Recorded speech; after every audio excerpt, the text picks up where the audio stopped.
अस्सलाम वालेकुम व्यूअर्स, मैं हूं समीना पाशा। व्यूअर्स, हमने पिछली जो वीडियो की थी उसमें भी हमने अरशद शरीफ शहीद कत्ल केस के हवाले से कुछ बात की थी। उस वीडियो में मैंने थोड़ा बैकग्राउंड भी आपको बताया था कि अरशद शरीफ शहीद एक बड़े जर्नलिस्ट थे और उनका जो एक टिल्ड था शुरू में बहुत ज़्यादा इस्टेब्लिशमेंट की तरफ लगता था और उसके बाद फिर किस किस तरह कैसे कैसे चेंजेस आई और किस तरह से वो मुश्किलात का शिकार होते गए। तो वो सारी मैंने आपको उसमें स्टोरी बताई उनकी शहादत तक। और उससे आगे आज बात को बढ़ाएंगे क्योंकि अब आप जानते हैं कि चीफ़ जस्टिस ऑफ पाकिस्तान ने इस मामले पर अब सो मोटो ले लिया है और इस पर रोज़ाना की समात पर हो रही है पेशरफ्त, और उस पेशरफ्त से मुतल्लिक हम ज़ाहिर आपको अपडेट करते ही रहेंगे। और इसके साथ साथ हम देखेंगे कि क्या इस केस के मुहर्रिकात हैं और इसके एक तो वो चीज़ें हैं ना जो सामने हो रही हैं और कुछ वो भी चीज़ें हैं जो कहीं पसे पर्दा भी हो रही हैं। वो क्या चीज़ें हैं उससे भी आपको अपडेट करते रहेंगे। और इसके अलावा ज़ाहिर है जो दीगर पॉलिटिकल सिचुएशन है उसके ऊपर तो बात होगी। तो जनाब, जैसे कि कल मैंने आपसे कहा कि अरशद शरीफ जो कि एक मायनाज पाकिस्तानी सहाफ़ी जिनको कत्ल कर दिया गया था अक्टूबर के महीने में, और 23 अक्टूबर को यह अंदोनाक वाक़या पेश आया था। और उसके बाद से ना सिर्फ ये कि सिर्फ जर्नलिस्ट कम्युनिटी बल्कि ओवरऑल मुल्क में एक सोगवार सी कैफियत थी और हर कोई ये डिमांड कर रहा था कि एटलीस्ट इस केस के जो भी मुल्ज़िमान हैं, मुजरिमान हैं, उन्हें कैफ़रे किरदार तक पहुंचना चाहिए और इसके लिए केस को इनिशिएट होना चाहिए।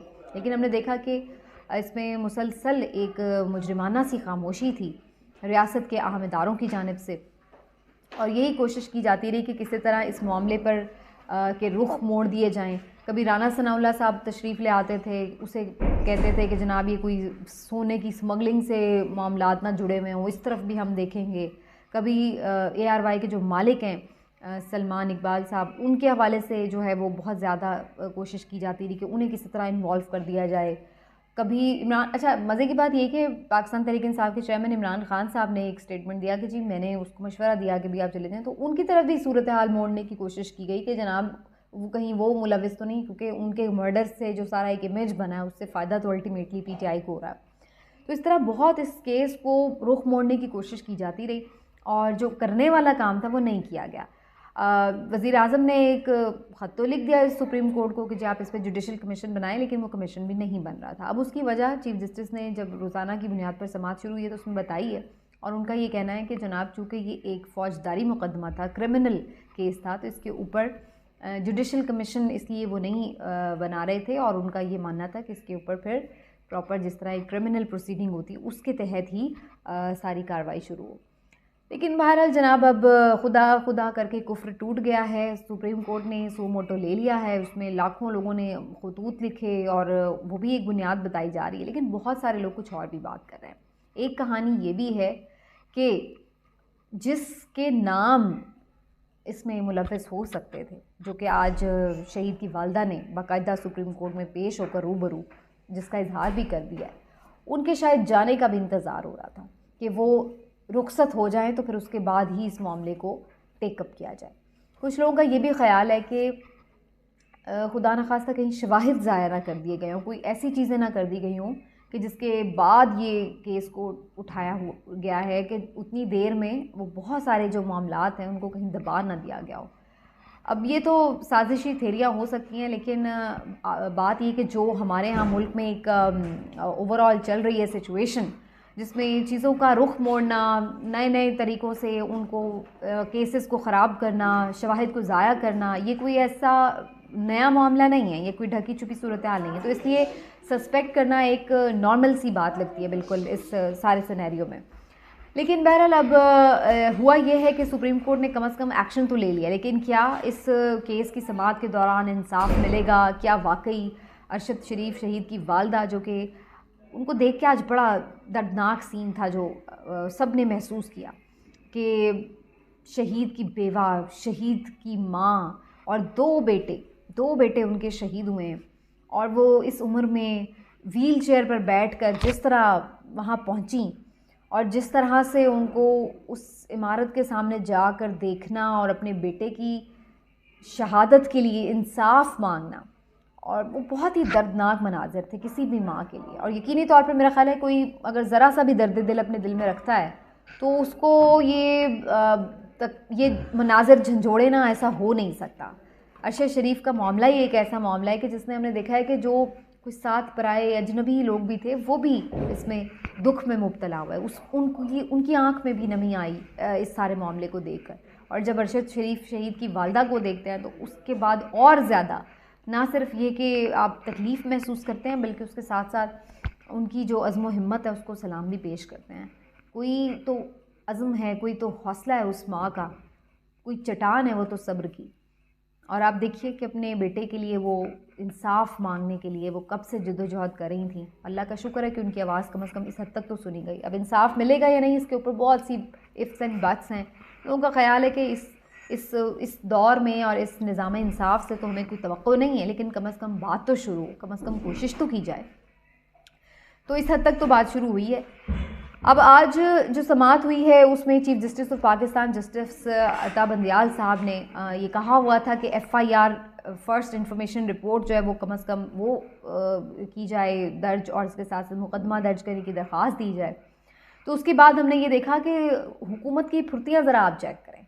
मतलब वो हुकूमत जो इतनी देर से सोई हुई बैठी हुई थी, अचानक ही उसको कोई होश आया है और उन्होंने जनाब अपनी मुद्दत में, मतलब सरकार की मुद्दत में जो है वो मुकदमा दर्ज करवा दिया। भाई सरकार की मुद्दत में मुकदमा कब दर्ज होता है?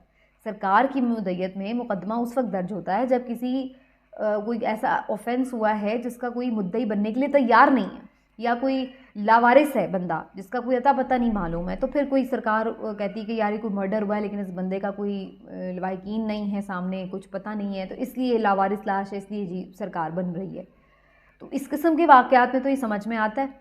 लेकिन जब एक बंदे के लवाहिकीन मौजूद हैं, वो रसा मौजूद हैं और वो विलिंग है, बल्कि विलिंग क्या है, वो तो बेचारे झंझोड़ हैं कब से कि जी हमें इंसाफ चाहिए, इंसाफ चाहिए, तलबगार हैं वो इंसाफ के, वो तो मारे मारे फिर रहे हैं इंसाफ के लिए। तो उस सूरत में जनाब आप उनको जो उठा के उसके बाद उनकी बात सुने बगैर कि भाई आप क्या चाहते हैं, कैसी तफ्तीश होनी चाहिए, किस पर शक है, आपके पास जब वो शख्स था तो उसको किससे डर था, उससे तफ्तीश का आगाज़ होना चाहिए। उल्टा वो खुद मुद्दई बन के बैठे हैं और ये सारी दुनिया जानती है कि उनके ऊपर इस ज़िंदगी को, इस ज़मीन को तंग किसने किया हुआ था, किसने उनके खिलाफ ये मुकदमा दर्ज करवाए थे, किसकी हुकूमत थी, कौन आके प्रेस कॉन्फ्रेंसेस में उन मुकदमात का दिफा करता फिर रहा था।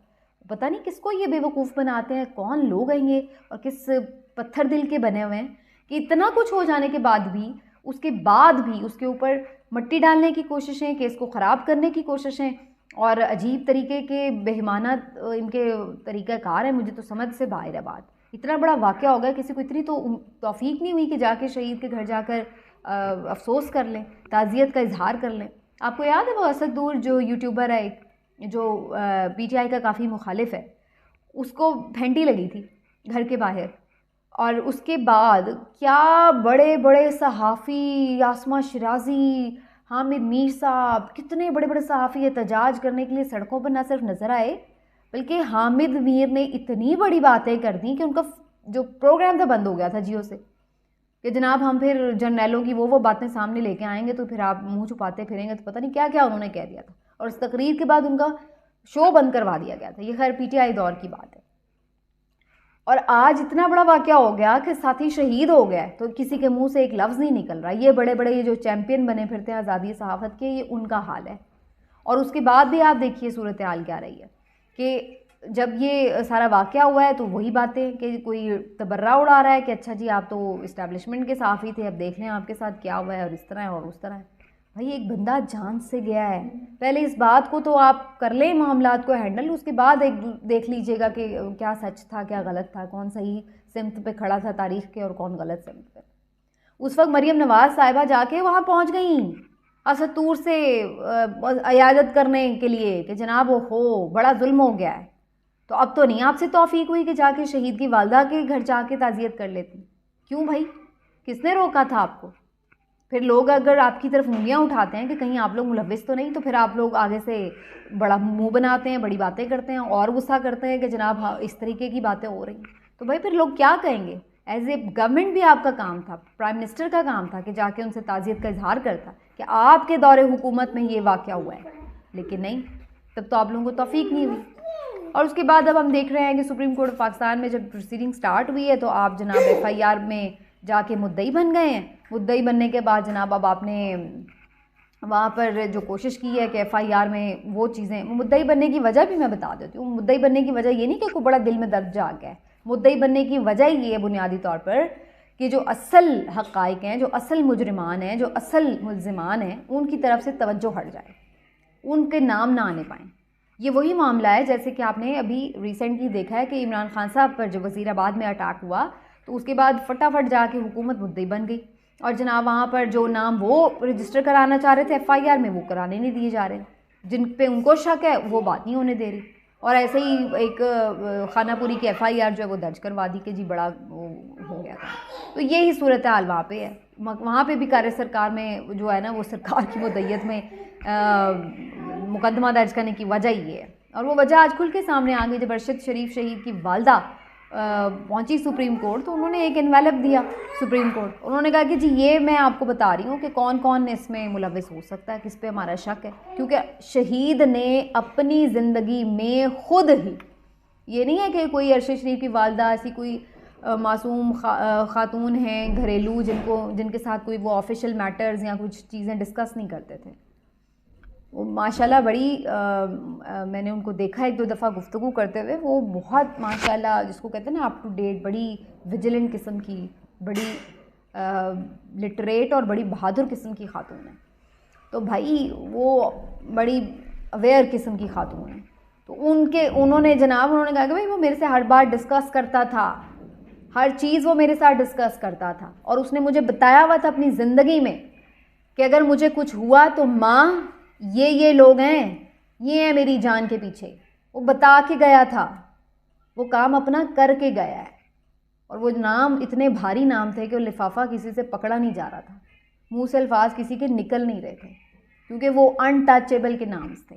वो नाम है जो हमारे मुल्क में मुकद्दस गाय होती हैं, जिसके नाम लेने के ऊपर आपके कपड़े उतर जाते हैं, आपकी नंगी वीडियोस बन जाती हैं, आपको फेंटी लगती है, आपको बग़ैर मुकद्दमात के, बग़ैर वारंट के गिरफ्तारियां हो जाती हैं, आपकी शर्मनाक वीडियोस बनाई जाती हैं, वो आपकी फैमिलीज़ के साथ शेयर की जाती हैं।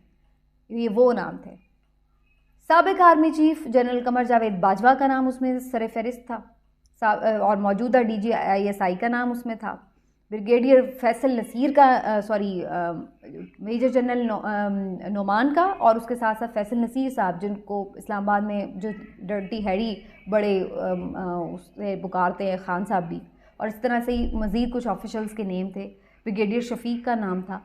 और ब्रिगेडियर शफीक के हवाले से ये बड़ी इंटरेस्टिंग एक फ़ैक्ट पता चला है कि ब्रिगेडियर शफीक जो थे वो अरशद शरीफ शहीद के बड़े क्लोज़ थे। और जब ये अरशद शरीफ मुख्तलिफ डॉक्यूमेंट्रीज़ पे और इस पे काम करते थे तो उसमें काफ़ी ज़्यादा सपोर्ट जो थी ये ख़ुद ब्रिगेडियर शफीक की होती थी अरशद शरीफ को।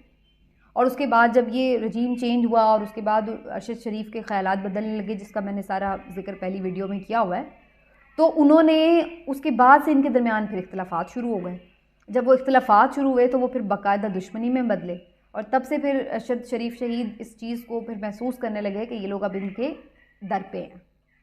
मज़े की बात यह कि अरशद शरीफ ISPR को अपना दूसरा घर समझते थे, और वहाँ पर इसलिए उनके लिंक्स बहुत क्लोज़ भी थे, और हर बंदे को वो वहाँ जानते थे। तो ज़ाहिर है जब वो दूसरा घर समझते थे तो क्या उनके घर वाले इतने अनअवेयर होंगे उन लोगों से, उन लोगों के नामों से? तो वो क्या आके डिस्कस नहीं उस चीज़ को करते थे अपनी माँ से? उन्होंने जनाब आके बता दिया भाई ये नाम है, हमें तो इन पर शक है, FIR में इनके नाम डलवाएं। अब मुझे तो मालूम है, आपको भी मालूम है कि अब तो सबके पर जलेंगे। हम भी यहीं हैं, आप भी यहीं हैं, हम भी देखेंगे, लाजिम है कि हम भी देखेंगे कि क्या ये नाम डलेंगे। हमें तो उम्मीद नहीं है कि कोई ऐसे ये नाम डलेंगे। खानापुरी की कार्रवाई करनी है तो अलहदा बात है, लेकिन एक बात इससे अच्छी ज़रूर हो गई है कि ये तो सबको ही पता है कि हम ये तो नहीं कभी देखेंगे कि इन लोगों को सज़ाएँ हो रही हो जिनके नाम आ गए हैं सामने। जब तक कि प्रूफ भी नहीं होता, खैर वो तो बाद की बात है कि चीज़ें प्रूव होती हैं नहीं, लेकिन क्या ये इवन कटहरे तक में आके हम देखेंगे कि ये कटहरे में खड़े होकर फेस कर रहे हैं और ट्रायल, बाद में भले बरी साबित हो जाए, वो अलग बात है। यहाँ तक भी नहीं हम देख शायद पाएंगे, लेकिन यही हमारा निज़ाम इंसाफ है, यही इसकी हकीकत है। अल्लाह करे कि अगर जज साहब ने ये सो मोटो ले लिया तो अल्लाह उन्हें इतना तौफीक भी दे, इतनी हिम्मत भी दे कि फिर वो इसको किसी मंतकी अंजाम तक पहुँचाएँ। इसका ट्रायल हो मुकदमे का, और ऐसा ट्रायल हो कि शहदा के लवाहिकीन मुतमईन हों। अगर ये लोग बेकसूर हैं जिनके नाम है तो बेशक उन्हें बेकसूर कहें। हम भी किसी के कोई ये नहीं है कि ज़बरदस्ती किसी को आपने मुजरिम साबित करना है, लेकिन ये भी चीज़ है कि इंसाफ हो तो इंसाफ होता हुआ नज़र भी आए, शहीद की वालदा भी मुतमईन हो, उसके बच्चे भी मुतमईन हो, उसकी बेटी भी मुतमईन हो, उसकी बीवी भी मुतमईन हो कि हाँ भाई ये इंसाफ हुआ है। अल्लाह करे कि ऐसा हो, लेकिन इस दौर में तो ऐसा मुश्किल ही लगता है। बहरहाल इस पर हम आपको अपडेट करते रहेंगे नाज़रीन, और अपना ख्याल रखिए। उसके साथ साथ अगर आपको वीडियोस पसंद आए तो प्लीज़ इस चैनल को सब्सक्राइब भी कीजिए और दूसरों तक भी इस इन्फॉर्मेशन को पहुँचाइए। Thank you so much.